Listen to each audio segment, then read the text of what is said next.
Buenos días, hermanos, ¿cómo están? Gracias a Dios, un gusto verlos en esta mañana de domingo. Nos da gusto que tengamos la oportunidad de estar reunidos. Pienso que tal vez algunos aprovecharon el puente, ¿verdad?, de la celebración del Día de Muertos y después del Panteón se fueron a Ixtapa porque a Acapulco ya no pueden ahorita. Y por cierto, hermanos, quedamos de darles una cuenta de los hermanos de Casa de Oración Acapulco que por supuesto se vieron muy afectados también en sus casas, en sus viviendas, en su economía y la posibilidad de hacer una ofrenda voluntaria está abierta. Ahí en mi celular, hija, en el WhatsApp de la hermana Janet o en el de Casa de Oración Apatzingán ya está. Si me lo pasan para que al final, o si pueden hacer un manercito rápido para al final dar el anuncio, proyectar la cuenta y que quien libremente quiera hacer alguna ofrenda, donativo, lo puede hacer. Los hermanos están en profunda necesidad. Y bueno, pues es el apoyo material que podemos dar, pero también el apoyo espiritual, ¿verdad? Orar por los hermanos. Gracias a Dios. Bueno, pues sean muy bienvenidos todos. Gracias a Dios. Estamos una mañana más después de adorar a nuestro Señor y rendirle nuestra vida en gratitud a través de la música, pues estar dispuestos ahora a recibir el consejo de su palabra. Nos acompañan por aquí Avi y su esposa Itzel, que viven ahorita en Querétaro, ¿verdad? Pero que bueno, ellos son miembros de acá cuando vienen acá, ¿verdad? Y me da gusto recibirlos, que bueno, ¿por qué no se ponen de pie para que los hermanos los vean y los reconozcan? Ellos nos van a invitar a comer a todos al final, ¿verdad? No es cierto, bienvenidos muchachos. Gracias a Dios, qué gusto. Sí los ubican, ¿verdad? Ellos han estado con nosotros, son parte de la iglesia, pero Avi está haciendo una especialidad de su profesión médica allá en Querétaro y por lo tanto están por allá, pero amenazan con regresar en breve, ¿no? Gracias a Dios. Bien. Estamos estudiando una enseñanza que iniciamos la semana pasada, hermanos. El título, ¿se acuerdan cuál es? Viviendo unidos a la vid, vivos en la vid o muertos lejos de ella, ¿verdad? ¿Dónde nos convendrá estar? ¿En la vid o lejos de la vid, hermanos? Evidentemente en la vid, ¿verdad? Bien, comentábamos que la escena de la enseñanza, Juan 15, hermanos, es la de la última cena. Es la noche previa a la crucifixión del Señor, es la víspera de la crucifixión de nuestro Señor Jesucristo. Y entre los capítulos 3 y 16, el Señor comienza a dar una serie de enseñanzas con promesas extraordinarias para sus discípulos.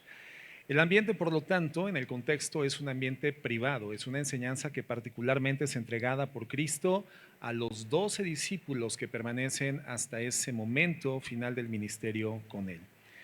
Y en ese contexto se registra la salida de uno de ellos, el que sería definido por Jesucristo como el traidor, Judas.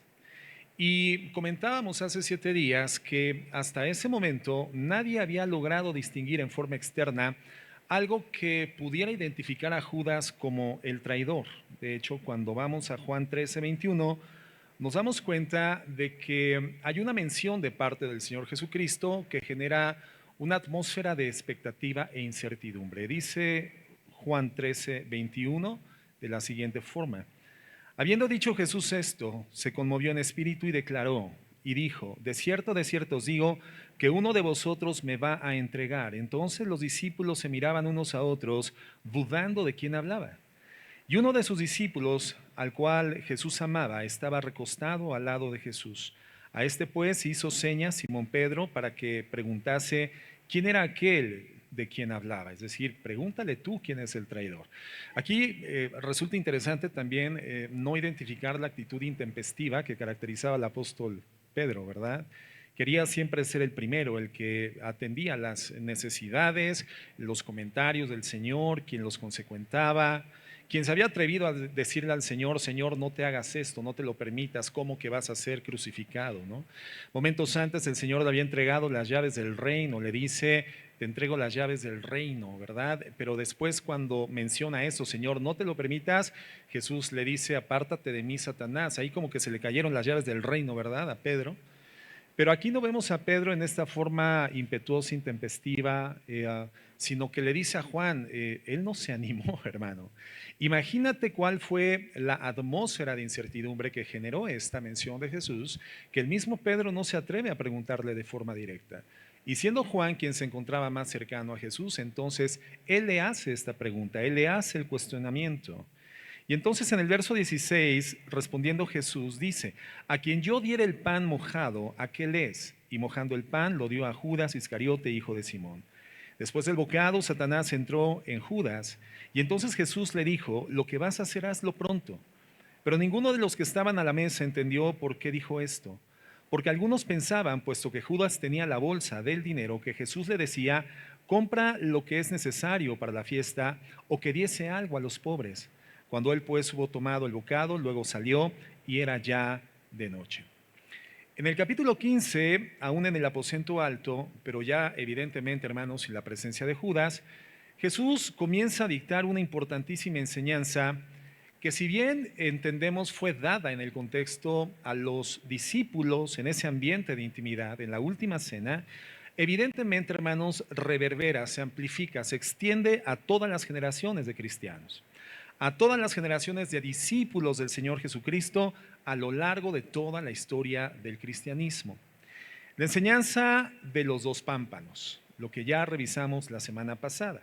Los pámpanos que permanecen y dan fruto, y los pámpanos que no permanecen, no llevan fruto y finalmente son cortados, son quemados. Y en ese trasfondo, hermano, se encuentra Judas. ¿Quién es el discípulo que no permanece? ¿Quién es el pámpano que no permanece? Evidentemente Judas. Pero no queda remitida a esa escena cultural histórica. La enseñanza de Jesús, hermanos, nos atañe, nos alcanza. El tema, hermanos, es la permanencia en el pámpano, la permanencia en Jesucristo. Y en Juan 15:1 vemos esto entonces. Dice el Señor, yo soy la vid verdadera y mi Padre es el labrador. Todo pámpano que en mí no lleva fruto lo quitará, y todo aquel que lleva fruto lo limpiará para que lleve más fruto. Ya vosotros estáis limpios por la palabra que os he hablado. Permaneced en mí y yo en vosotros. Como el pámpano no puede llevar fruto por sí mismo si no permanece en la vid, así tampoco vosotros si no permanecéis en mí. Yo soy la vid, vosotros los pámpanos. El que permanece en mí y yo en él, éste lleva mucho fruto, porque separados de mí nada podéis hacer. El que en mí no permanece será echado fuera como pámpano y se secará, y lo recogen y lo echan en el fuego y arden. Vamos a orar. Señor, en tu precioso nombre queremos en primer lugar arrepentirnos por el pecado que hemos cometido. Pedirte perdón, Señor, por la incidencia y reincidencia en ciertos tipos de pecados en los que de manera frecuente, Señor, estamos acudiendo para encontrar placeres y gratificaciones, Señor, por medios ilícitos. Tenemos que reconocer, Señor, que tú eres el autor de todo el disfrute, todo el gozo y todo el placer. Pero tú has definido los principios por vía de los cuales tú los suministras, los autorizas y los llevas como seres humanos a una condición de experiencia plena del gozo. Perdón por todo lo ilícito en nuestras vidas. Ayúdanos, Señor, a vivir en integridad por vía de nuestra intimidad contigo. En Cristo Jesús. Amén. El tema entonces, hermanos, de la parábola, de la historia, no es una parábola, es una historia, es un hecho verídico, es algo que se registra en el tiempo previo a la crucifixión de Jesucristo. El tema es permanecer en Jesucristo, la vid verdadera. Los pámpanos que permanecen en Cristo son definidos como discípulos verdaderos. Fíjate lo que dice el verso 7. Si permanecen en mí y mis palabras permanecen en vosotros, pedid todo lo que queréis y les será hecho. En esto se glorificará mi Padre, en que llevéis mucho fruto y seáis así mis discípulos. Entonces, la vida del discípulo de Jesucristo tiene un elemento distintivo, que es una vida fructífera. Es una vida que manifiesta en forma externa, en la parte más externa de su vida, el fruto. Hemos comentado en diversos momentos, hermano, que esta ilustración, esta alegoría que el Señor, esta analogía que el Señor está utilizando para dar esta enseñanza, tiene que ver con la forma externa de vida que da testimonio de la naturaleza interna de esa persona. Porque el fruto es la parte más externa de una planta que a simple vista nos permite identificar cuál es la naturaleza de esa planta. Por lo tanto, entendemos, hermanos, que cuando Cristo habla del fruto en la vida del creyente, en la vida del discípulo, está hablando de la parte más externa de una persona, y la parte más externa de la persona es la conducta, es la forma de comportamiento, es la toma de decisiones, es la forma de vida, aquello que es visible de la persona. Y el Señor dice que la forma visible de una persona tiene que ser distintivamente cristiana, como el fruto que da testimonio del cristianismo interno que ha producido la transformación externa de la conducta. ¿Cuál es la pregunta? Entonces, ¿cómo probamos que somos discípulos verdaderos? ¿Cómo probamos que somos hijos de Dios? Y que estamos ya por la redención comenzando a caminar en el trayecto, en la ruta del discipulado. ¿Cuál es la naturaleza verdadera de una relación con Jesucristo? ¿Cómo se define? ¿Cómo debemos de entender la realidad espiritual de nuestra relación con Dios que tiene que terminar generando un fruto? ¿Qué dice la Biblia acerca de la relación del cristiano con el Señor? Bueno, eso tiene una importancia crítica, hermanos, porque en Mateo 7 dice que en aquel día le dirán: Señor, Señor, en tu nombre hicimos muchos milagros, en tu nombre hablamos nuevas lenguas, reprendimos demonios, y el Señor contestará en forma tajante y frontal: apártense de mí, hacedores de maldad, porque no los conozco. También dice que hay personas que edifican su vida espiritual sobre la arena y no sobre la roca. Y el problema de aquellos que edifican su vida sobre la arena es que la arena precisamente constituye en el ejemplo las alternativas que desde nuestra perspectiva humana son buenas alternativas para tomar decisiones, y estas decisiones nos van a llevar a hundirnos en las consecuencias inevitables de una vida disidente de Dios, de una vida que no pone en obediencia a los preceptos que conoce de la palabra de Dios. Entonces el que edifica sobre la roca, que es la palabra de Dios en el contexto de Mateo 7, dice que es inteligente y prudente, vendrán los avatares inevitables de la vida, pero su casa permanecerá de pie. Aquel que edifica sobre sus propios criterios, que es la arena del mar, cuando vengan las tempestades inevitables de la vida, grande será la ruina. La Biblia también nos menciona, hermano, la existencia de un campo en el que la cizaña es mezclada con el trigo. Y finalmente, aun cuando en apariencia son idénticas, son iguales, cuando llega el tiempo de dar el fruto, la cizaña es estéril y la cizaña es arrancada y es echada en el fuego. Vivimos en una época en la que lo que dice ser cristianismo, hermano, hoy en día es masivo, y siempre podremos entonces identificar en esa masa de cristianismo que no lo es genuinamente en su totalidad, vamos a encontrar cristianismo falso. Es decir, pámpanos que al final no permanecen vinculados a la vid.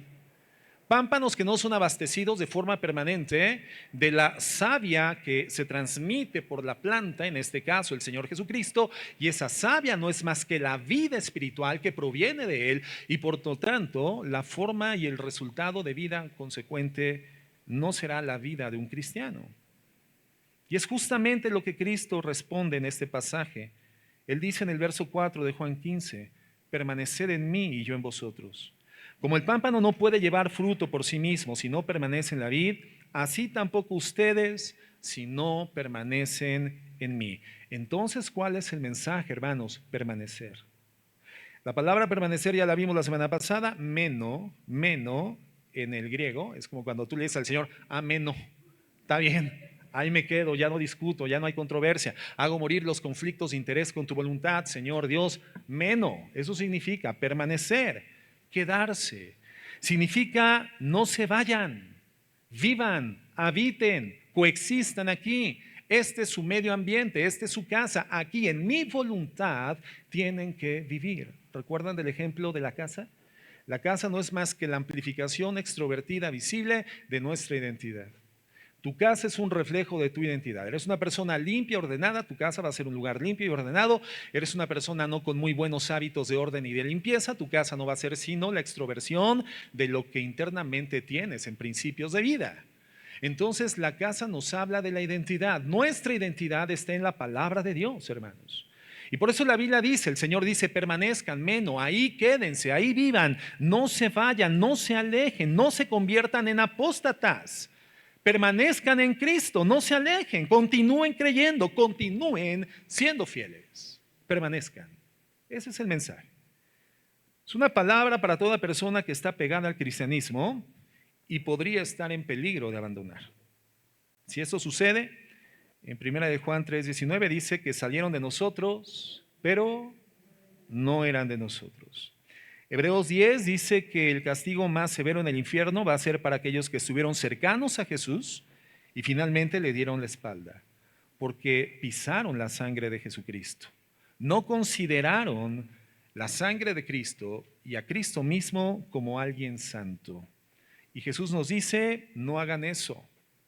No hagan eso. Un verdadero pámpano permanece. Ustedes tienen que permanecer pegados a la vid. Y después el Señor nos habla de beneficios de permanecer, porque hay beneficios, hermanos, de seguir a Cristo. No seguimos a Cristo por los beneficios, pero los beneficios, aun cuando en un plano secundario, por supuesto, tienen que ser considerados por nosotros. El caminar tras las pisadas del Señor, el caminar en Cristo, el permanecer pegados a la vida, el permanecer pegados a la enseñanza, hermanos, tiene que estar fundamentalmente motivado por nuestro amor por el Señor, pero debemos de considerar los efectos secundarios, los beneficios secundarios consecuentes de permanecer en la vid. Y comentábamos que el primer beneficio de permanecer en la vid es una perfecta conciencia de mi estado de salvación. Permanecer en la vid es el resultado de haber sido salvo por la fe en los méritos de Cristo, en el Calvario, en el mensaje del Evangelio, en la redención por la fe. En consecuencia soy salvo porque la salvación es gratuita, no es por mérito, es por la obra gloriosa, redentiva de Cristo en la cruz del Calvario. Pero cuando yo permanezco en la vid, mi permanencia en la vid me da testimonio a mi conciencia misma de que yo soy un hijo de Dios.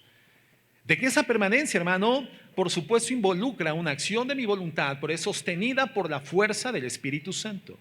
Mi santificación involucra ahora una determinación firme a seguir a Jesucristo, pero el resultado de mi santificación, que es una vida más parecida gradualmente a la vida de Cristo, no es sino el resultado de la acción del poder del Espíritu Santo obrando en mi vida. Entonces, mi permanencia en la vid le da testimonio a mi espíritu humano de que yo soy un hijo de Dios,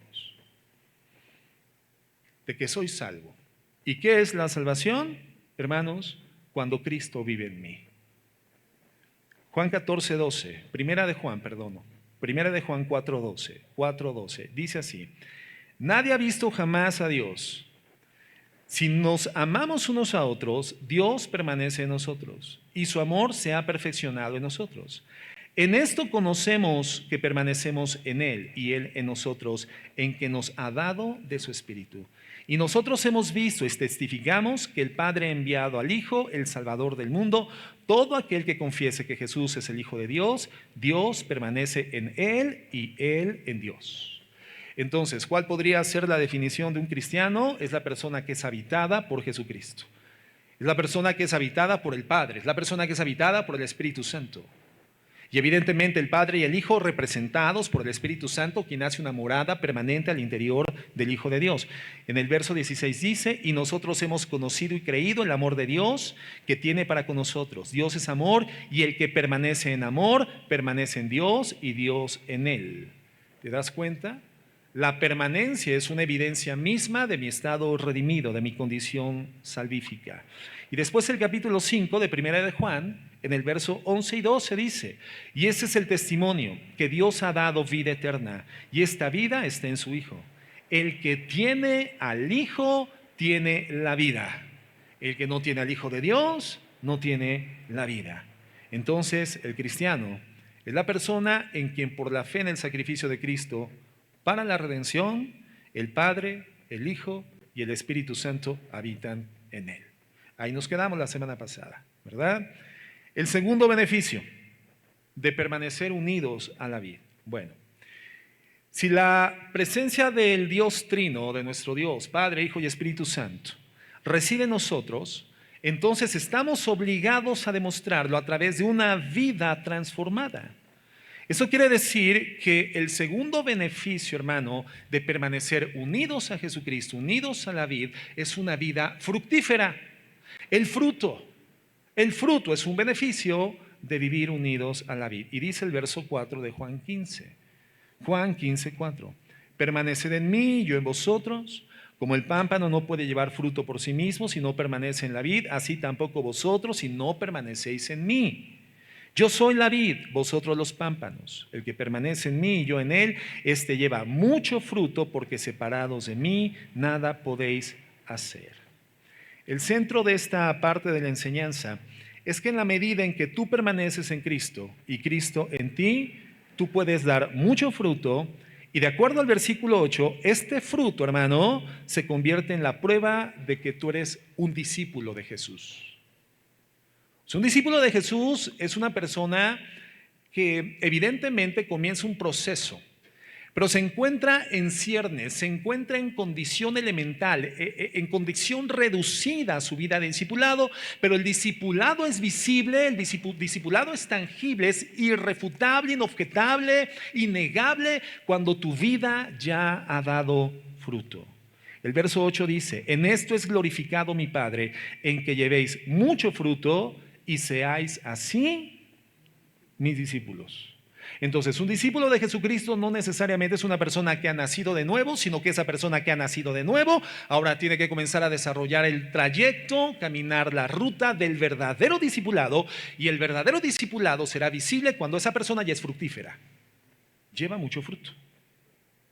Es como cuando tú siembras una planta, hermano. Esas alegorías son extraordinarias y Cristo nos da una capacidad aún nosotros como predicadores de la palabra de ilustrar con lo que Él mismo nos enseña a ilustrar. Hermano, cuando tú siembras una semilla en la tierra, hermano, tú no sabes, es más, no sabes que debajo de la tierra ya hay una vida que está en proceso de florecer y fructificar. Hay una vida que está ahí. Pero es hasta que la semilla, hermano, se encuentra en ese proceso en el que la tierra la germina, la tierra produce la vaina, sale de la tierra, rompe la tierra, sale de la tierra, se hace visible, florece, y hasta el momento en el que da fruto, tú puedes decir: esa planta es de tal naturaleza, porque el fruto me da testimonio que lo es. Entonces, la vida del discípulo no se gesta en el momento en el que cree en el Señor Jesucristo y recibe por gracia la conversión, la salvación y la vida eterna. Ahí comienza el proceso de convertirse en un discípulo de Cristo. Pero ¿a quién podemos determinar como un discípulo del Señor? A la persona que tiene una vida de fruto, la persona que ya es evidente. ¿Cómo niegas que ese es un manzano si en las ramas hay manzanas? ¿Cómo lo niegas? ¿Cómo niegas que esa persona es un cristiano, un discípulo de Cristo, si su vida es semejante a la vida de Cristo?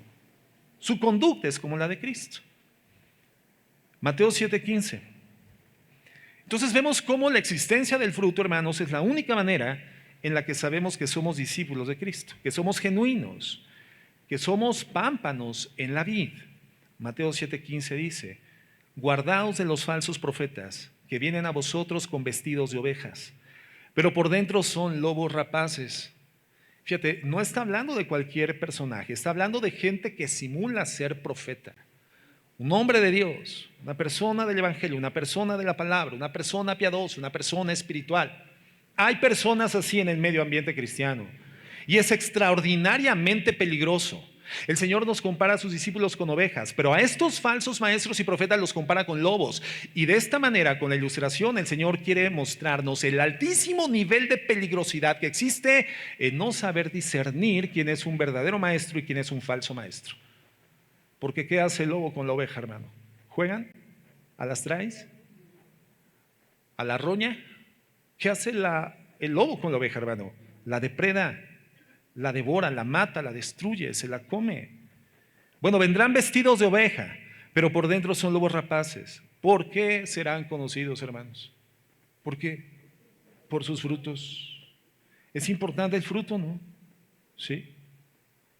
Hemos estado compartiendo en el discipulado, en el taller de evangelismo, hermanos, en el que de verdad nos daría mucho gusto que algunos de ustedes que no han asistido asistan y otros, gracias a Dios, de verdad, creo que la asistencia del miércoles ya es más grande que la del domingo. O por ahí se van dando, ¿verdad? Nos vamos aproximando a la asistencia del domingo. Y comentábamos que el problema de un falso evangelio es que produce falsos cristianos. Y el problema de no hacer una evangelización seria, balanceada, bíblica en una congregación es que al rato esos que no son cristianos, pero que creen que son cristianos, no solamente están contabilizados dentro de la membresía de la congregación cristiana, son bautizados como cristianos sin ser cristianos, pero al rato son los líderes que comandan una congregación sin ser cristianos. Pastores que no son cristianos. ¿Crees que se pueda dar esto en el medio ambiente cristiano? Sí. Y son justamente los que a la postre terminan, ¿qué haciendo con el rebaño?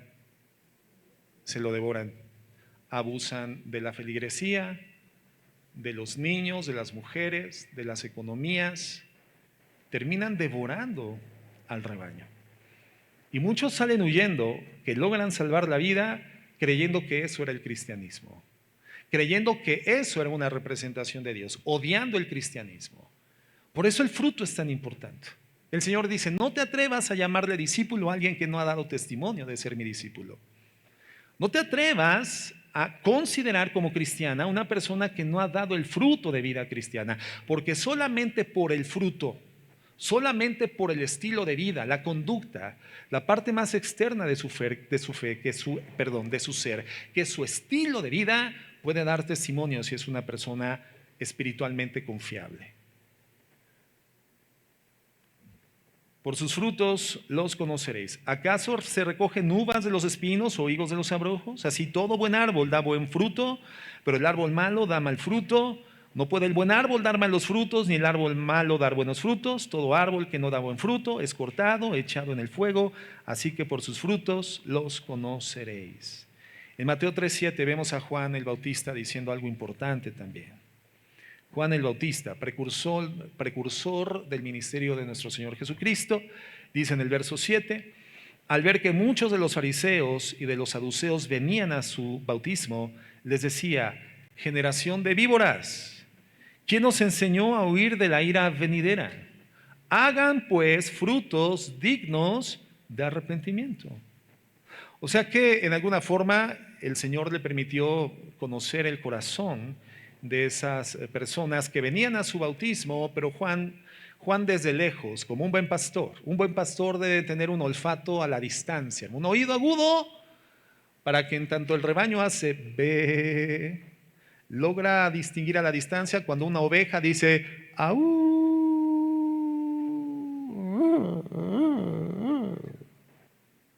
No, ese no es oveja. Esa no es una oveja. Se oye raro, ¿verdad? Y cuando se comienza a aproximar, la oveja huele huele a tu hermano que tienes a tu costado, izquierdo y derecho. No, no es cierto. Pero huele a oveja. Pero cuando el lobo se acerca, apesta al lobo. Entonces, hermano, ¿a qué apesta el lobo? ¿A qué podrá oler la oveja, hermano? Pues a hierba, ¿no? El hocico de la oveja, ¿qué podrá oler? A hierba. Pero el hocico del lobo, ¿a qué huele? A sangre, a carne en descomposición, hermano. Apesta. Por lo tanto, dice la Biblia cuán importante es identificar esto, y Juan lo hizo y les dice, generación de víboras, ¿quién les enseñó a huir de la ira venidera? Hagan ¿qué? Dignos de arrepentimiento, hagan frutos dignos de arrepentimiento. Y en el verso 10 dice, y ya también el hacha está puesto a la raíz de los árboles, porque todo árbol que no dé buen fruto es cortado y echado en el fuego. Entonces, en la ilustración dice la palabra de Dios, ya traducido a la aplicación real, que toda persona que es un pámpano sin fruto, al final será echado en el fuego. Entonces somos llamados a dar fruto y que manifestemos en primer lugar, hermanos, como un elemento distintivo del fruto, una vida de arrepentimiento. Podemos decir que el primer fruto distinguible de una vida cristiana que está caminando tras las huellas del Señor y por lo tanto comienza a reproducir su forma de vida es una persona que se sabe que jamás llegará a ser como Jesús, pero sigue a Jesús y por lo tanto sabe que la única manera de poder continuar progresando en su seguimiento de Cristo es arrepintiéndose cuando Él peque. Cristo no pecó. Pero para yo poder continuar siendo como Cristo, yo tengo que ser consciente de mi condición pecaminosa, la reincidencia de mi pecado y por lo tanto cada ocasión que sea necesario practicar el arrepentimiento. Entonces, digamos que un primer fruto es el arrepentimiento, genuino, honesto. Ese arrepentimiento, hermano, que es una tristeza profunda por el pecado, no solamente por las consecuencias del pecado, hermano. Porque la gente que peca, en general, hermano, experimenta de forma inevitable vergüenza y tristeza, un dolor profundo interno. Pero el dolor del cristiano, el dolor del discípulo de Cristo cuando peca, no es en sí, hermano, por las malas consecuencias inevitables de la comisión del pecado. No, el dolor es por haber pecado en contra de Dios. La tristeza real del pecado. Si tú estás conectado a Jesús, si la vida de Cristo está fluyendo hacia tu vida, entonces va a haber un arrepentimiento honesto, correcto, genuino. Fíjate lo que dice 2 Corintios 7, verso 9. Dice el apóstol Pablo.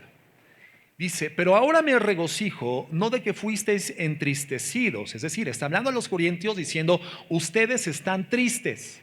Pero yo me gozo no de que estén tristes, sino de que fueron entristecidos para arrepentimiento, porque fueron entristecidos conforme a la voluntad de Dios para que no sufrieran pérdida alguna de parte nuestra.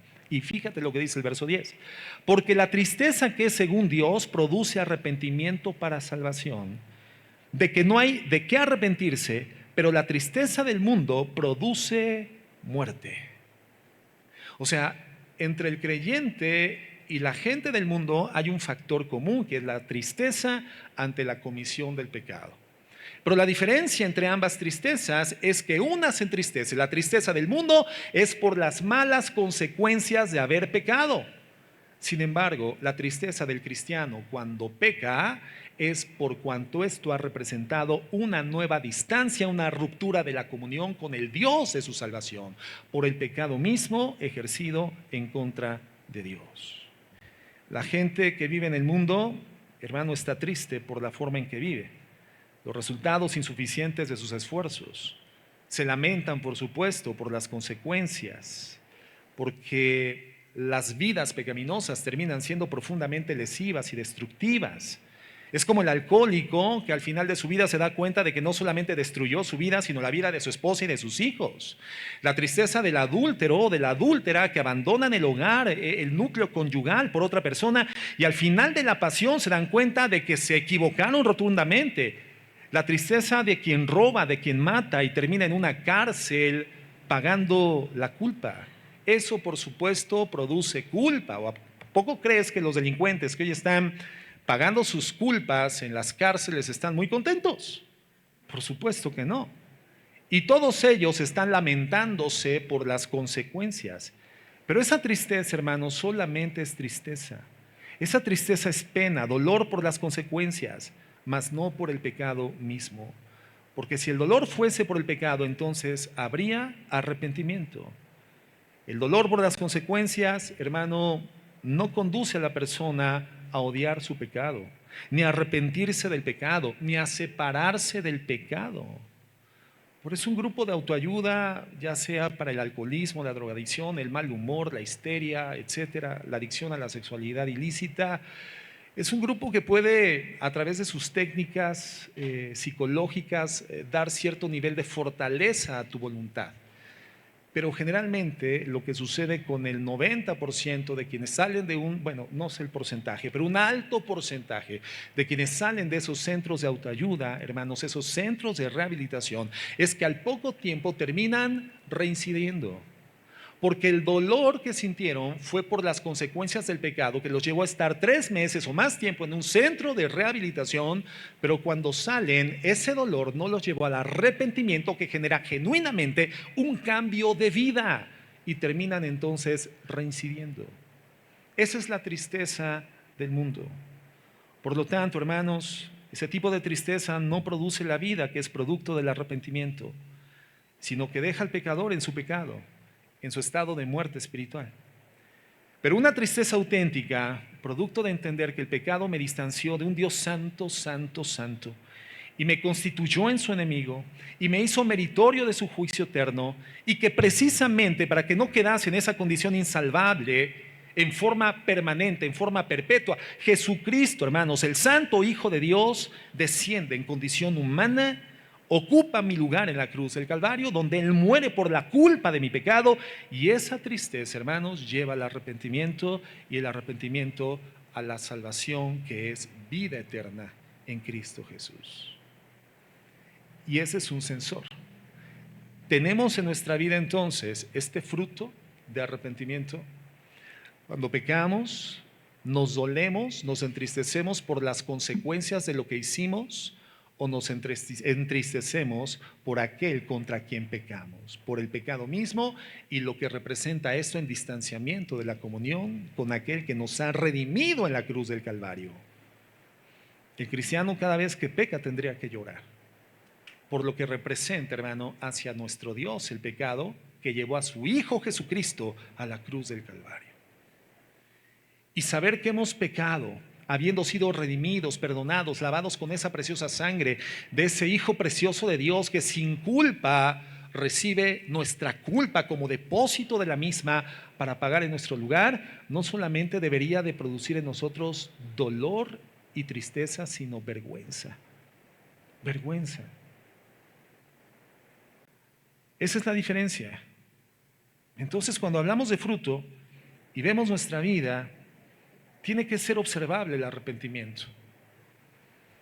¿Qué es fruto, hermanos? Arrepentimiento continuo, no por las consecuencias, sino por el pecado mismo.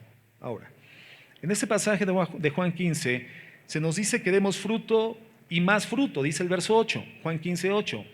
En esto es glorificado mi Padre, en que llevéis mucho fruto y seáis así mis discípulos. O sea, ¿te das cuenta cómo es una progresión? La Biblia nos presenta una progresión.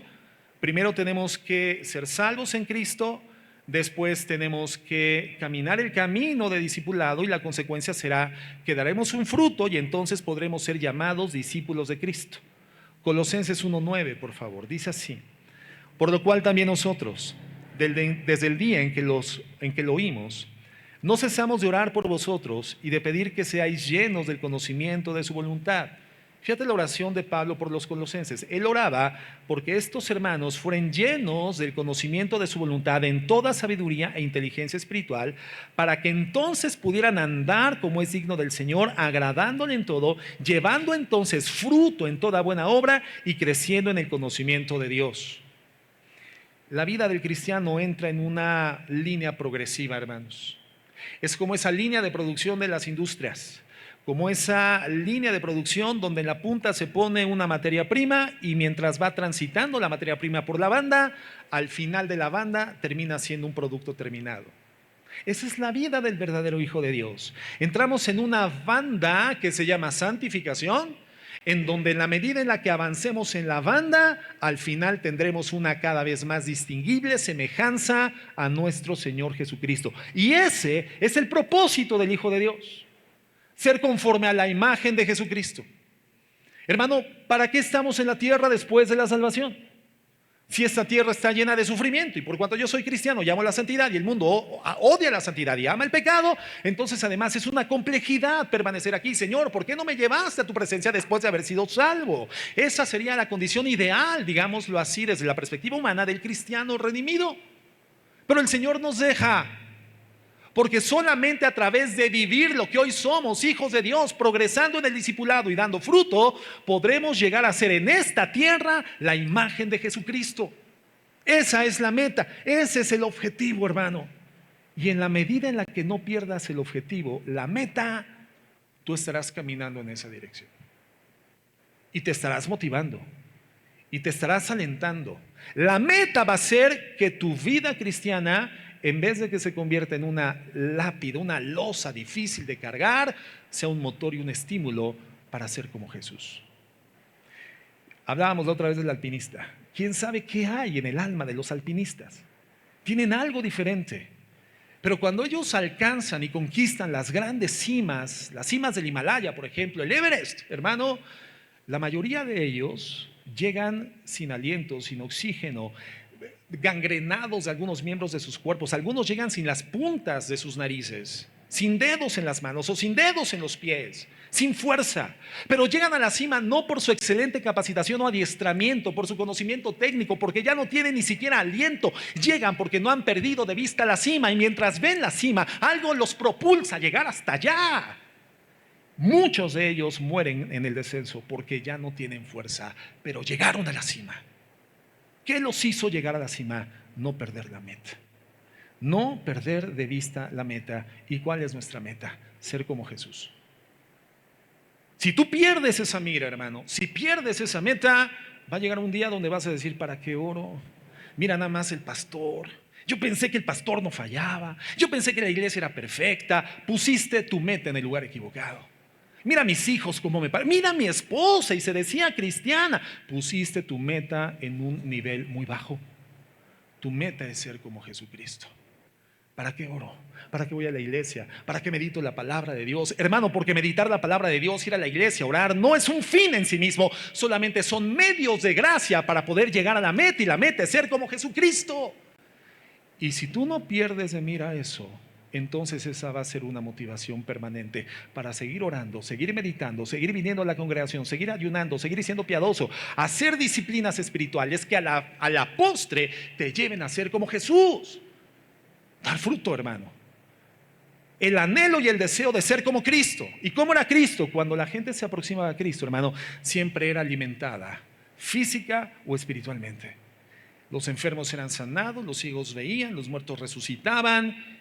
Nosotros muy probablemente no vamos a hacer eso, pero yo deseo como padre que cuando mi hija se aproxime a mí, siempre encuentre fruto.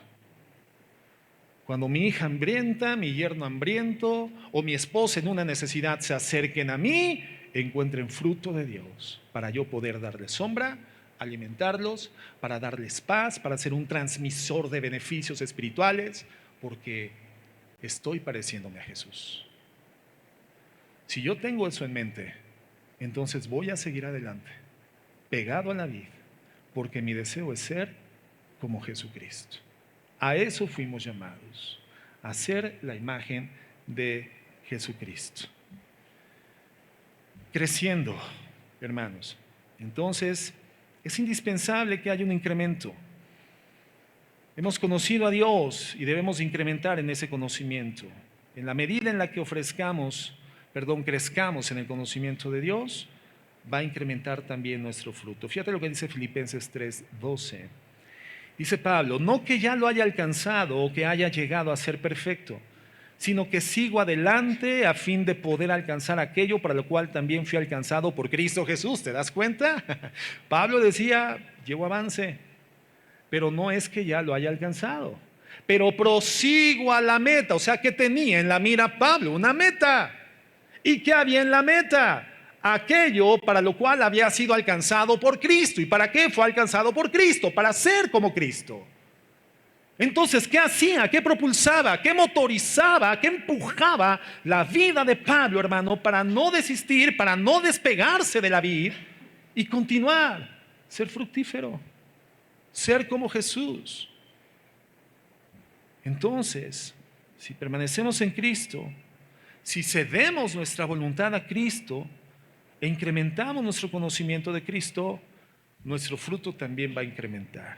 El Salmo 1, verso 1, un texto que para muchos de nosotros ya tendrá que estar bien interiorizado. Bienaventurado el varón que no anduvo en consejo de malos, ni estuvo en camino de pecadores, ni en silla de escarnecedores se ha sentado. Bienaventurado. ¿Qué significa bienaventurado? Feliz y dichoso. Ok. Sino que en la ley de Jehová está su ¿qué? Su delicia, y en ella, en su ley, medita de día y de noche. O sea, si yo permanezco en un lugar de día y de noche, a ese lugar le tengo que llamar, ¿cómo le llamo al lugar donde despierto? Cama, hamaca, petate, catre, no, casa. ¿Y cómo se llama el lugar donde duermes? Casa. ¿Cómo se llama el lugar donde comes? Fonda. No, bueno, en el contexto, hermanos. ¿Cómo se llama el lugar donde comes? Casa. El lugar donde te bañas, casa. ¿Y dónde dice la Biblia que debemos de permanecer? Despertar, dormir, comer, bañarnos. En su palabra, meditando en su palabra, de día y de noche. Es el mismo mensaje del Señor Jesucristo. Bienaventurado aquel que permanece en mi palabra y en ella medita de día y de noche. ¿Cuál será el resultado? Una vida bienaventurada. Prosperará en todo lo que hace. Pero lo que hace esa persona no será en el ejercicio libre de una voluntad disidente de Dios, sino como consecuencia de su meditación en la palabra, su vida será accionando la voluntad de Dios. Y es la voluntad de Dios la que va a ser prosperada en tu vida, hermano. La voluntad de Dios será prosperada en tu vida cuando tú permanezcas meditando en la palabra, entendiendo que es el lugar donde tú permaneces, es tu habitación, es tu casa, es tu residencia, es donde vives, es donde está tu identidad, en tu casa, meditando la palabra, permaneciendo unido a la vid. Entonces, uno, serás bienaventurado, es una persona dichosa y feliz, haciendo lo que haces, la voluntad de Dios. Qué hermoso es cuando una persona se dedica a lo que le gusta hacer. Yo he conocido a personas que estudiaron ingeniería industrial, pero se dieron cuenta a la mitad de la carrera que no era la carrera que a ellos les apasionaba. Es más, es que pastor, a mí me apasiona el piano. Yo tendría que haber sido pianista, pero ya estoy más cercano a terminar entonces voy a seguir hasta terminar. Y están desempeñando funciones, actividades, tareas, destrezas, talentos, hermanos, que no tienen. Esa persona hubiera sido tal vez un gran pianista. Y si no hubiera sido un gran pianista, al menos hubiera sido bienaventurado, feliz y muy dichoso tocando las teclas de un piano, hermano. Entonces el Señor nos llama a disfrutar lo que hacemos. Pero el Señor dice, esto solamente es el resultado de meditar, permanecer unido a la vid. Vas a disfrutar lo que haces, pero además lo que haces te va a salir bien. Yo lo prosperaré, dice el Señor. Prosperaré mi voluntad en tu vida. Y esa es la única forma de vivir, manifestando el gozo del Señor, haciendo lo que sabes que Dios te ha llamado a hacer, viéndolo prosperar y disfrutando como nada cuando lo haces. Haciendo de lo que haces en la voluntad de Dios tu delicia. Tu delicia. Entonces, arrepentimiento es el primer fruto. Otro fruto, hermanos, son esas actitudes y aptitudes espirituales. Fíjate lo que dice Gálatas 5:22. Mas el fruto del Espíritu Santo es amor, es gozo, paz, paciencia, benignidad, bondad, fe, mansedumbre, templanza, y contra tales cosas no hay ley. Entonces vemos que el producto de la vida de la Trinidad en Dios en nosotros son este tipo de circunstancias, estos elementos que, de acuerdo a la palabra, constituyen el fruto del Espíritu Santo. Y creo que de manera muy elocuente nos describen también cuáles son las actitudes y cuáles son las aptitudes de la vida de un creyente verdadero. Recordemos, ya hemos estudiado, ¿no?, que hay una diferencia entre actitud y aptitud, ¿no? En tanto la actitud con C intermedia es el ánimo, es la forma con la que desarrollas una tarea, una asignatura, una responsabilidad. Una aptitud con P intermedia es la capacidad que se adquiere mediante el aprendizaje para llevar a cabo una tarea específica, ¿no? Entonces yo puedo cantar con muy buena actitud, pero no tener aptitudes para cantar, ¿no? Pastor, ¿me acepta en la alabanza? Vamos a suponer que fuese el único criterio que consideráramos para integrarte a la alabanza en la iglesia, que evidentemente tal vez es el último de los criterios, pero vamos a suponer, ¿no? Bueno, a ver, es que yo tengo muchas ganas de cantar. Y cuando canta hay que abrir puertas y ventanas para que la gente de afuera vea que no está pasando nada grave aquí adentro, que no lo estamos torturando, ¿verdad? O sea, tú tienes una gran actitud, hermano, pero no tienes aptitud. Pero si tienes la actitud, aprende. Contrátate un maestro de música, clases de solfeo, afínate, etcétera, para que desarrolles aptitud. Se entiende claramente la diferencia. Bueno, entonces cuando la Biblia nos habla de estos 9 elementos que distinguen el fruto del Espíritu Santo, estos elementos en su conjunto son un sello de garantía de la existencia de cristianismo, de redención en una persona. Y demuestran que al final, hermano, por mucho que una persona quiera simular vida cristiana, el cristianismo es infalsificable. El cristianismo no se puede simular, el cristianismo no se puede intentar emular por capacidad física humana, no, hermanos. Porque estos 9 elementos son el fruto distinguible, inobjetable, irrefutable de la existencia del cristianismo en una persona, ¿no? Es como una manzana, otra vez la manzana. Tú me puedes traer un fruto de este vuelo, color verde, y cuando lo partimos, ¿verdad? Color rojo con semillas adentro y muy jugoso. Y me dices, mire, pastor, le traje una manzana. Yo te voy a decir, pues, ¿qué clase, qué variedad de manzana es tu sandía, hermano? Eso no es una manzana. No, pastor, esa es una manzana. Platicábamos en la semana con una hermana. Su abuelito ya partió a la presencia del Señor. Y nos decía que en la parte de afuera de su casa tenía un árbol. Y su abuelito, no me acuerdo qué árbol decía que era. No me acuerdo si guayabo, naranjo. Ya saben de qué abuelito estoy hablando. Decía que era naranjo, pero no era naranjo, era aguacate. Y entonces pues uno llegaba, ¿verdad? Bueno, yo no pues, llegaba, pero pues era como decir, oye abuelito, ¿qué naranjas tan verdes? ¿Verdad? ¿Qué huesote trae esa naranja en el centro? Pues es que no era naranjo, era aguacate, hermano. ¿Cómo haces que una naranja sea aguacate? ¿O cómo haces que una papaya sea manzana? No puedes. ¿Cómo logras al final engañar que un fruto es aquel que no corresponde a su naturaleza? Bueno, el cristianismo es lo mismo. La manzana es manzana porque tiene un color, una textura, un sabor, una dulzura y semillas de características particulares. Bueno, el cristiano es cristiano porque a la postre manifiesta 9 signos distintivos de su cristianismo y esto es su fruto. Amor, gozo, paz, paciencia, bondad, benignidad, mansedumbre, templanza y fe. 9 características que hacen distinguible la vida de un cristiano. Ahora, este fruto, hermano, es no solamente una conducta, sino lo que está detrás de la conducta. Cada una de esas características, por supuesto, se encontraban en nuestro Señor Jesucristo fehacientemente, distinguiblemente, por lo cual estas mismas virtudes son las que debe de buscar manifestar un discípulo de Jesucristo. Andar como Él anduvo.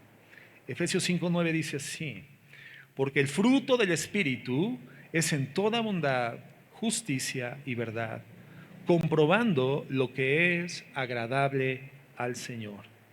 ¿Cómo sabes que eres cristiano? Bueno, cuando tú amas la bondad. Porque el fruto, dice, del Espíritu es en toda bondad. Pero también en justicia, cuando tú amas la justicia. Pero también en toda verdad, cuando tú amas la verdad. Estas son, digamos, entonces las actitudes y las aptitudes que están detrás de la conducta de un hijo de Dios.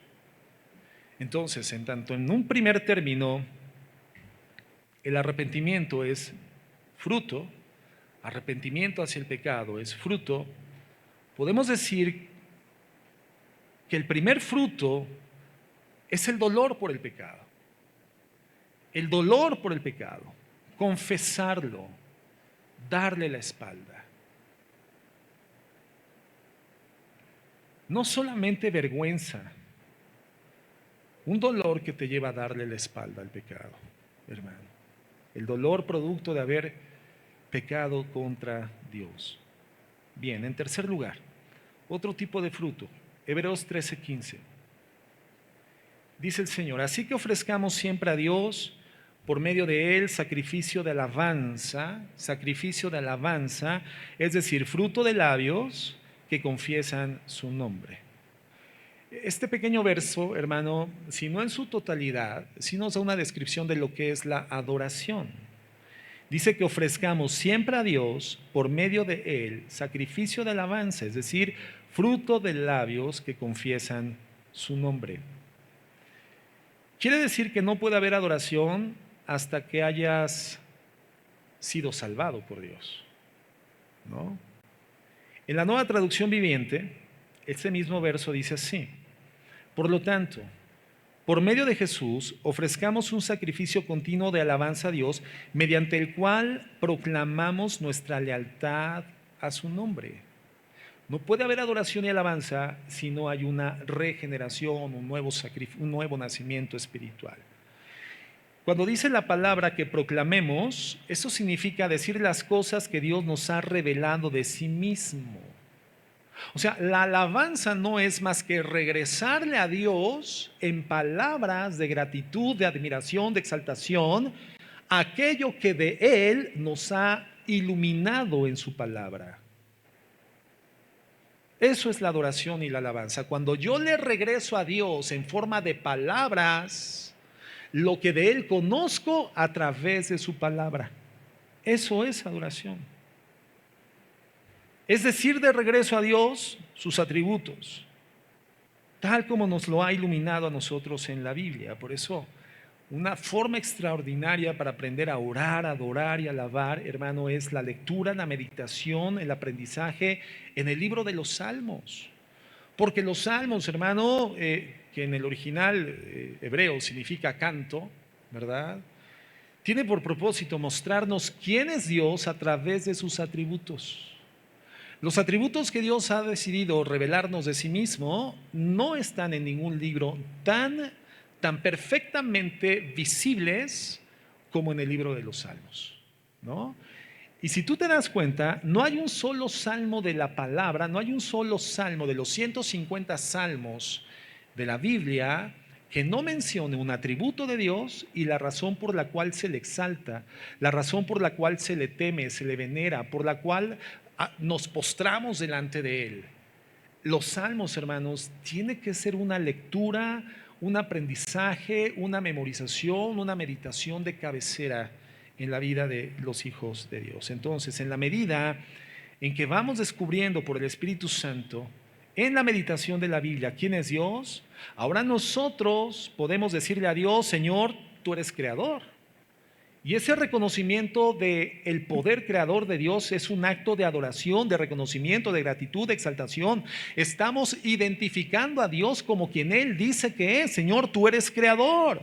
Señor, tú eres el sustentador. Estás adorando, exaltando al Señor porque identificas que Él es la fuente de toda provisión. Y cuando la provisión, hermano, el Señor la otorga, tenemos una responsabilidad de administración delante de Él, espiritual y física. Reconocernos como dependientes de Dios, siendo Él nuestro sustentador, es alabar a Dios, es exaltar a Dios, es proclamar su nombre. Señor, tú eres sabio, tú eres poderoso, tú eres incambiable, eres justo, eres santo, eres puro. ¿Dónde aprendemos eso de Dios? En la Biblia.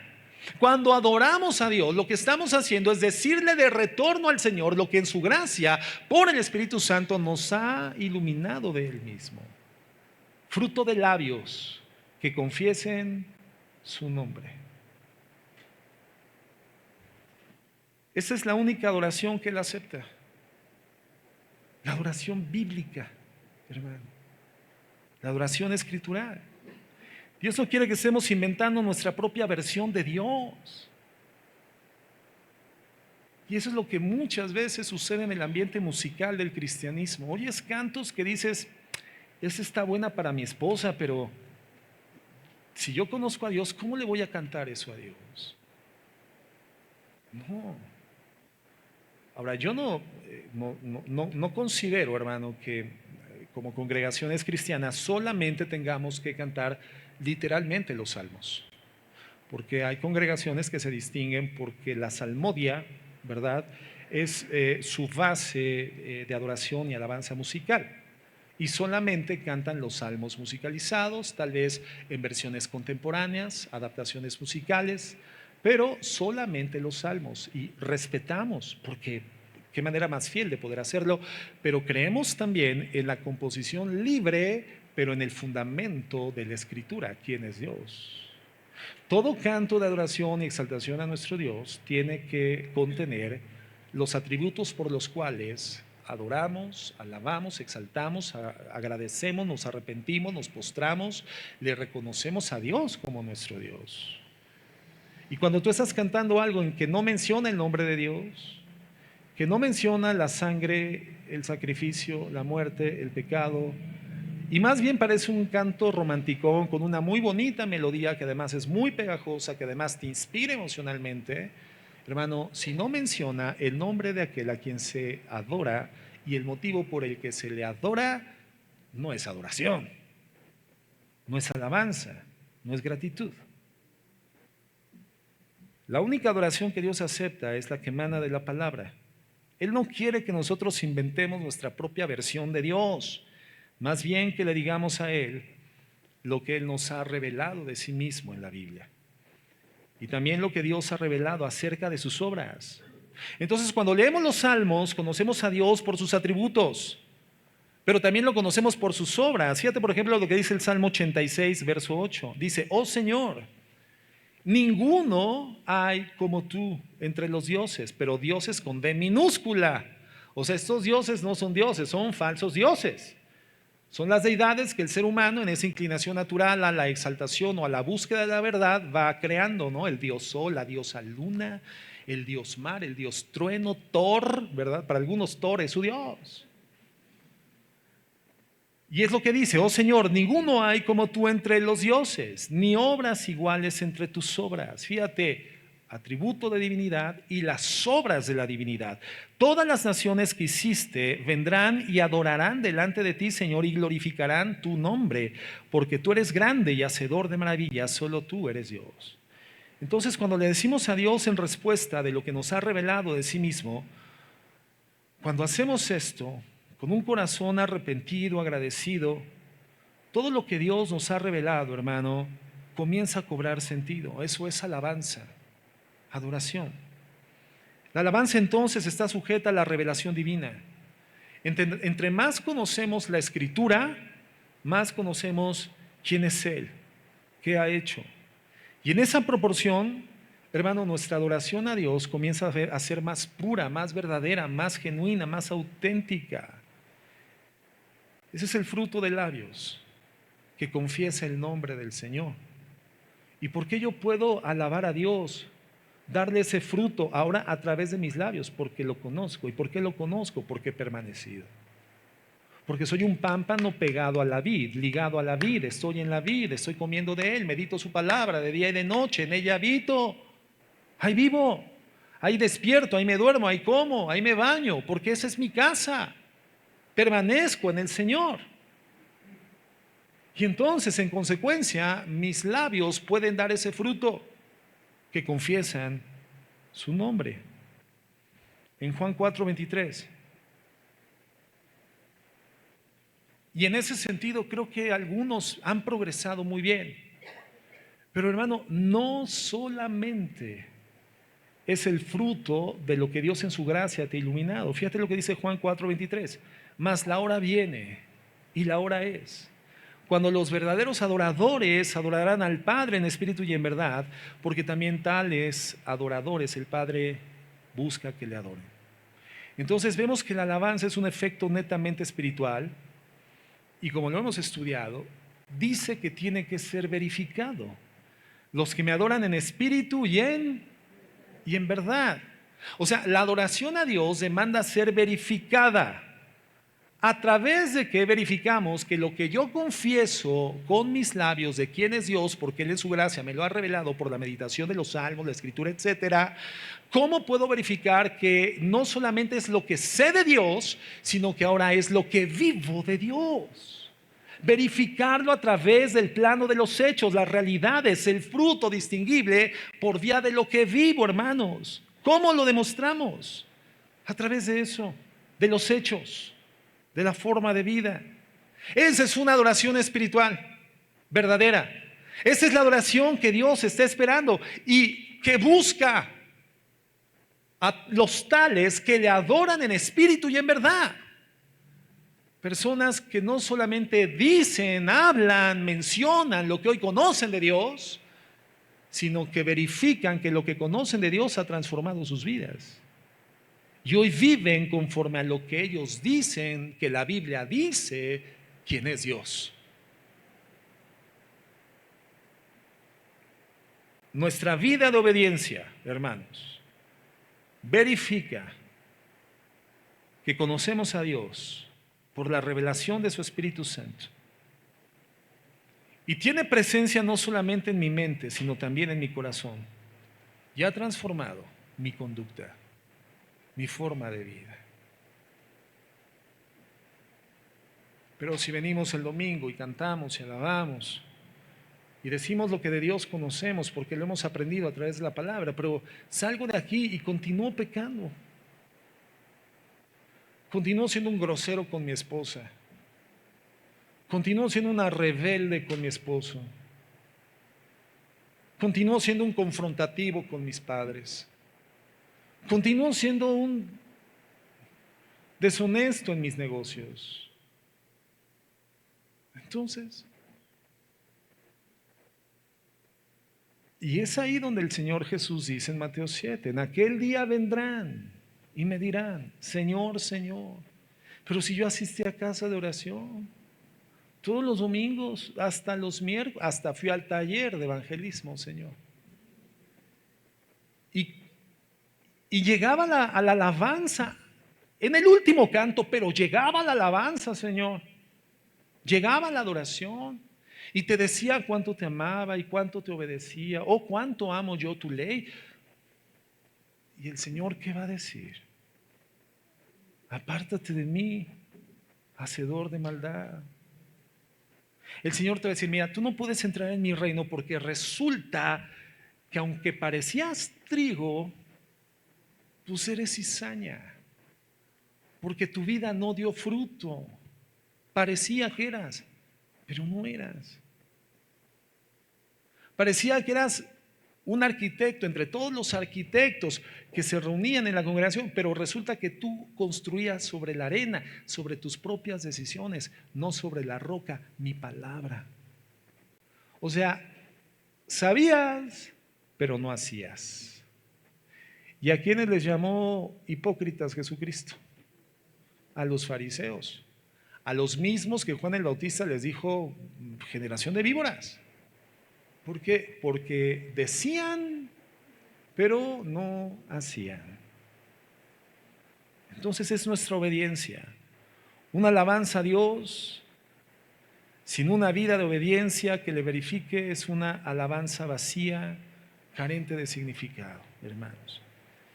Primera de Samuel 15:22 dice, y Samuel dijo, ¿a quién le dijo Samuel? A el rey Saúl.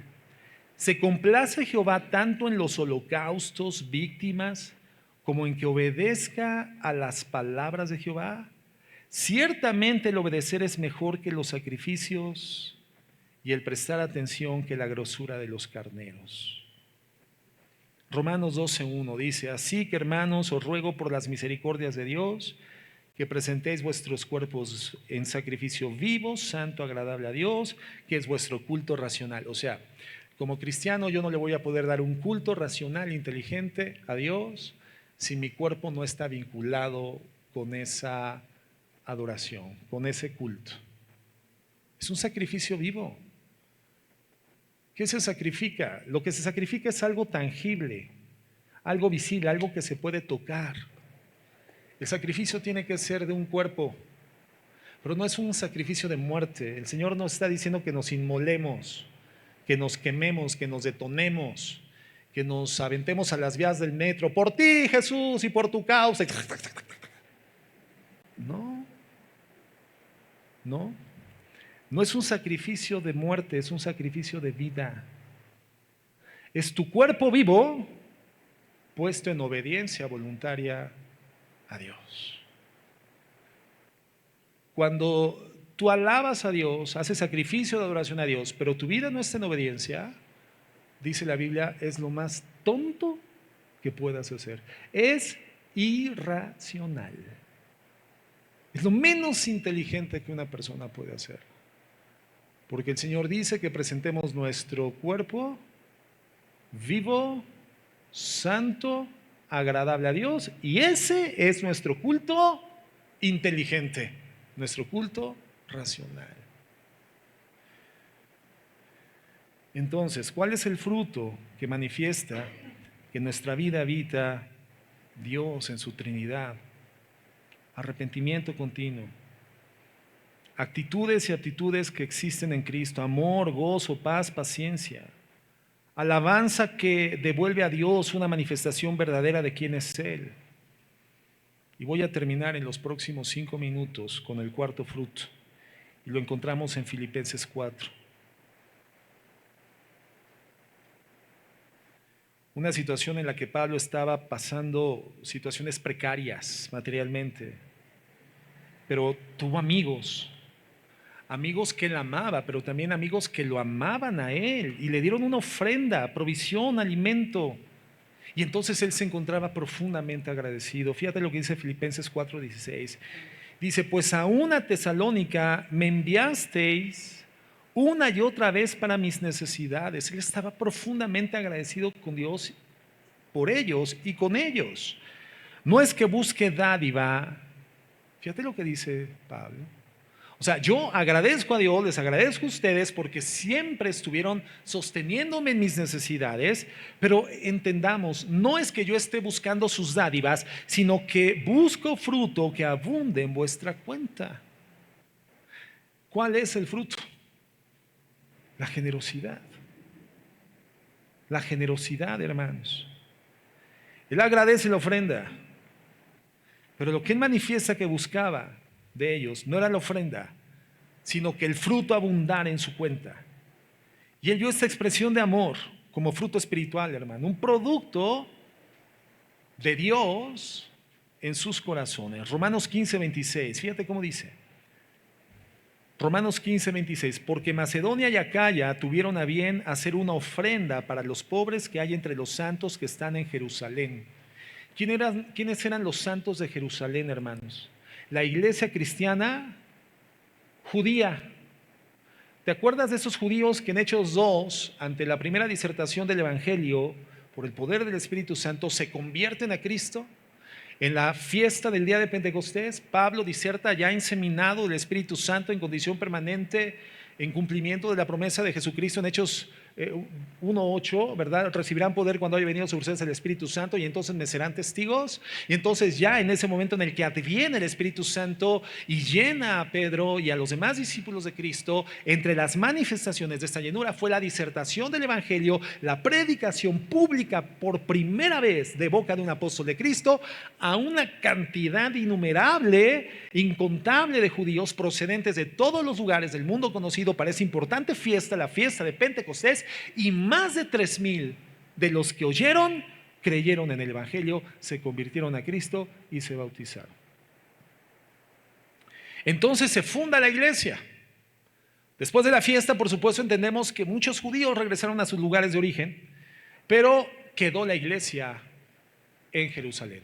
Era una iglesia cristiana de judíos, una iglesia cristiana de judíos conversos al cristianismo. Y entonces es lo que dice Pablo. Esta iglesia comenzó a tener persecución, problemas económicos por su fe a Jesucristo. Y dice, porque Macedonia y Acaya tuvieron a bien hacer una ofrenda para los pobres que hay entre los santos que están en Jerusalén. A esa iglesia se está refiriendo.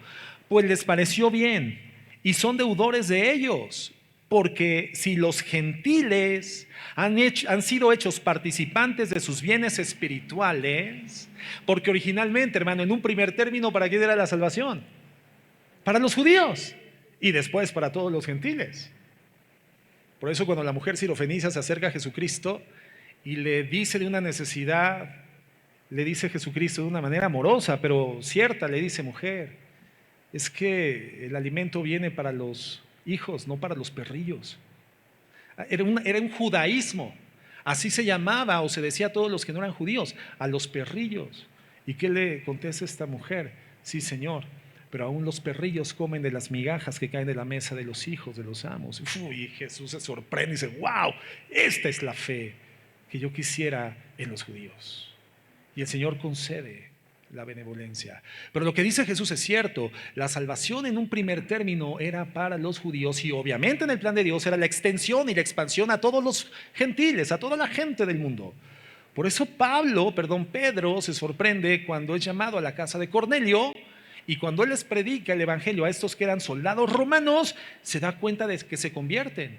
Y las mismas evidencias del Espíritu Santo sobre los judíos conversos sería sobre los romanos gentiles, que en ese momento al convertirse, entre otras cosas, profetizaban y hablaban en nuevas lenguas. Y entonces él dice, no solamente era para nosotros, también para los gentiles. Y entonces se comienza a predicar el evangelio no solamente a los judíos, sino a los gentiles. Y Pablo, el apóstol Pablo, sobre todo fue apóstol para los gentiles, hermanos. Las iglesias de Asia, en su mayoría fueron fundadas por el ministerio del apóstol Pablo, y todos eran gentiles.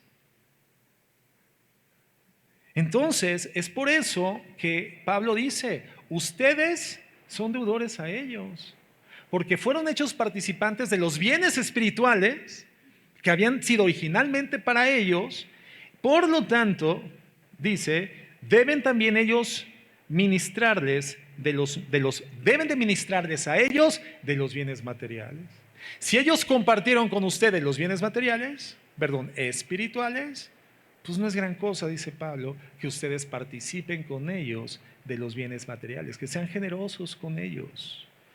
Entonces reconoce que en el Evangelio, hermano, vemos un primer momento para los judíos, después para los gentiles, y en el verso 28 sigo leyendo, así que cuando haya concluido esto y les haya entregado este fruto, es decir, esta ofrenda que ustedes les envían, pasaré entre vosotros rumbo a España.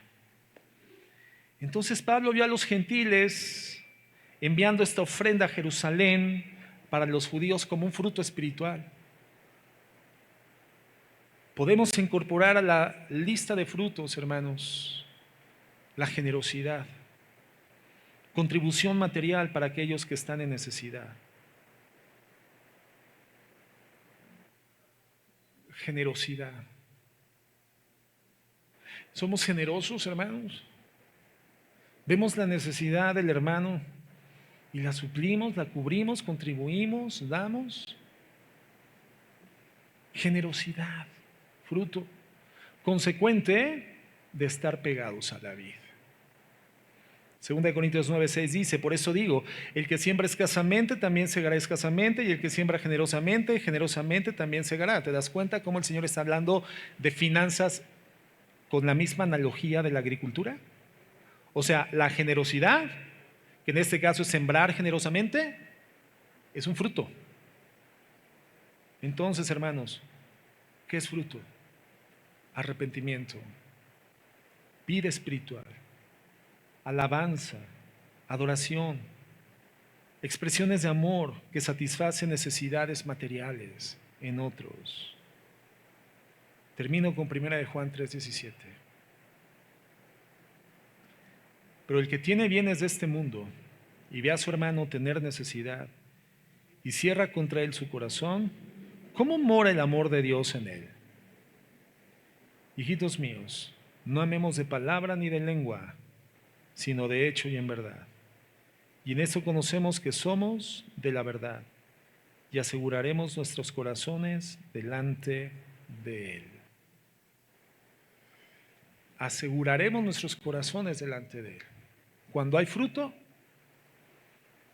hay una seguridad en mi corazón.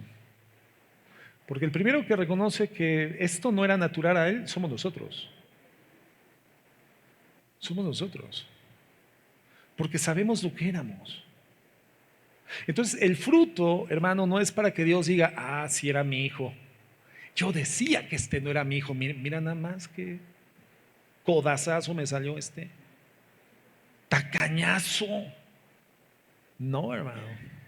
No se ha arrepentido. Yo pensé que era mi hijo. ¿Tú crees que Dios está en esa condición? Yo pensé que era mi hijo y mira, no es mi hijo, no dio fruto. No, hermano. ¿El fruto es para quién? Para que nosotros nos demos cuenta.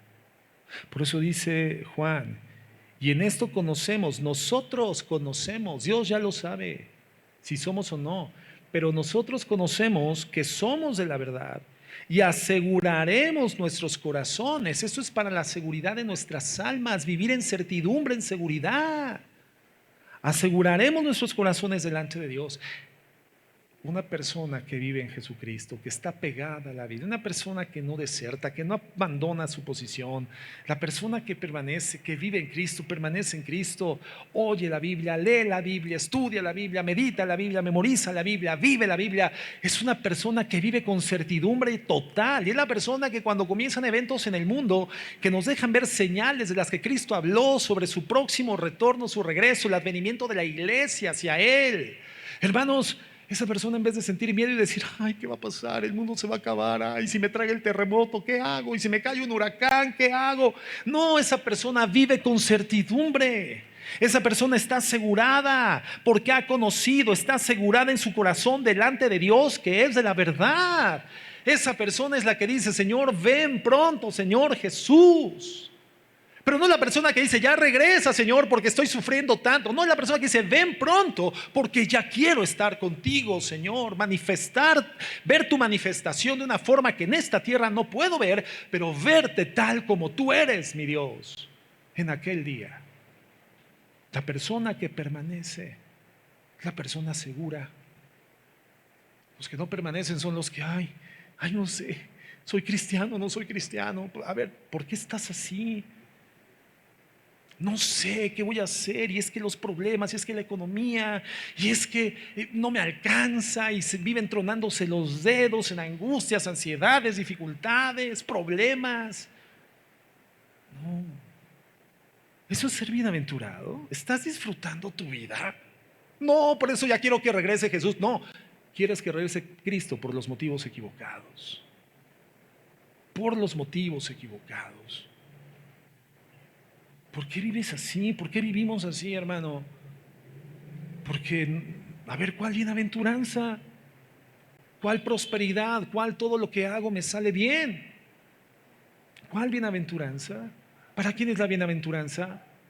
Para aquellos que meditan la ley del Señor de día y de noche, porque en ella está su delicia. Para los pámpanos de Cristo que permanecen en la vid y llevan mucho fruto y son llamados sus discípulos. Personas que se arrepienten, personas con el carácter de Cristo, las actitudes de Cristo, las aptitudes de Cristo en forma progresiva, nunca como Cristo, pero en esa dirección. Las personas generosas, las personas amorosas, hermanos. Y entonces vivimos en paz y en seguridad y en tranquilidad, sin temor del mal, sabiendo que el mal va a venir, pero no lo tememos, porque si Dios con nosotros, ¿quién contra nosotros? Mayor es el que está en mí que el que está en el mundo. Si Cristo está en la barca, aunque esto parezca que se hunda, no se hunde. Y si Cristo está conmigo, aunque me metan al horno de fuego, no me voy a quemar. Y si me meten al foso de los leones, no me van a comer. Pero aguas de estar frente a un león si no estás con Cristo, hermano. 2, 3 arañazos y te los llevas. No teman manada pequeña, dice Jesús, porque a mi Padre le ha placido daros el reino. Mi paz os dejo, mi paz os doy, yo no se las doy como el mundo la da, no se turbe su corazón, ni tenga miedo.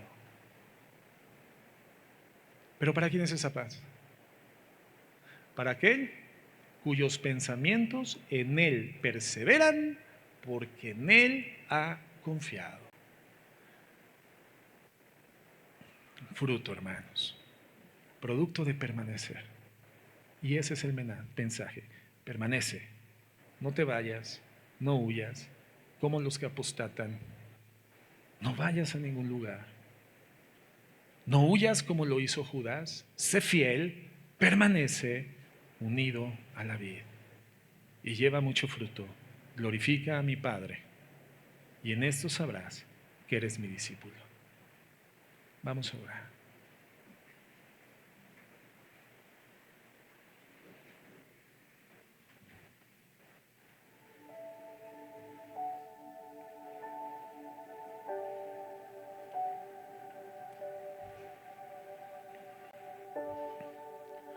Señor, perdón, Señor, perdón.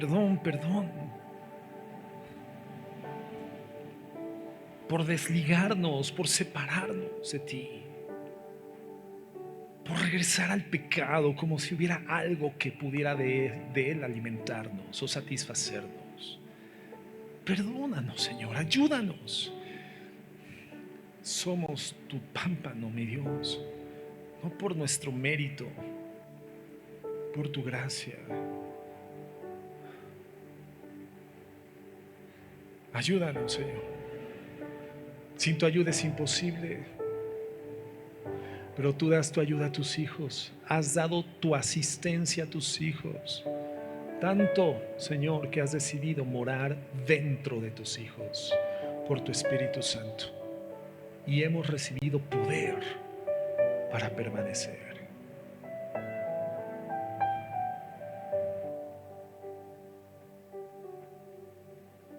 No quiero ser de los que desertan y apostatan y huyen. No quiero ser un infiel y un traidor. No quiero ser un Judas en mi generación, Señor. Quiero ser un discípulo tuyo. Seguirte. Seguirte. Unido a ti, Señor. El Padre en ti, tú en mí. Yo en ustedes, Señor.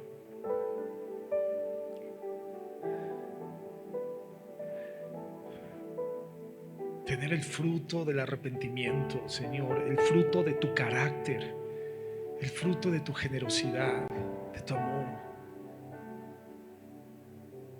Y la gloriosa seguridad, la gloriosa garantía de que soy tu hijo.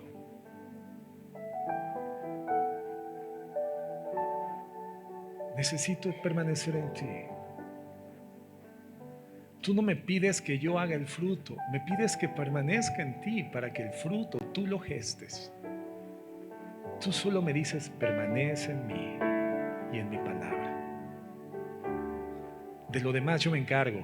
Tú permanece en mí y en mi palabra.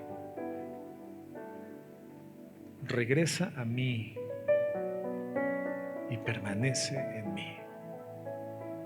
Llevarás mucho fruto y tu fruto permanecerá. En esto es glorificado mi Padre, en que lleves mucho fruto, tu fruto permanezca. En esto serán reconocidos como mis discípulos, en que llevarán fruto. Decidimos permanecer, porque hemos sido redimidos por ti y deseamos los beneficios, mi Dios. La total certeza de que soy un hijo tuyo por tu gracia y por tu amor. Y tu carácter manifiesto a favor de alguien más en mi vida cristiana. Ayúdanos, Señor. Bendícenos. Líbranos del mal. Líbranos del mal, Señor. En Cristo Jesús. Amén.